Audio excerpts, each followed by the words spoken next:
Meet Abby, the humanoid robot helping combat loneliness among residents in Australian aged care homes. The bubble-blowing robot is powered by large language models and machine vision, allowing it to recognize faces, recall past interactions, and converse in 90 languages, its creator says. People talk to her about, stories from their life, their love affairs, their family stories.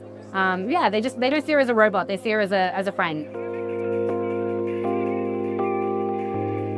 In aged care alone, there's 4 out of 10 people who will just never receive a visitor from friends or family ever. That's Grace Brown, the founder and CEO of Andromeda Robotics, the Melbourne-based startup that developed Abby. Brown says she began building Abby during the pandemic as a companion for herself. But today, Abby helps foster emotional connections among older adults facing social isolation. The fact that she is the most consistent visitor that most people have at that later stage in life. And so a lot of moments that they would be spending alone, feeling quite sad or miserable by themselves is now replaced with a really delightful interaction with Abby that really means the world to them.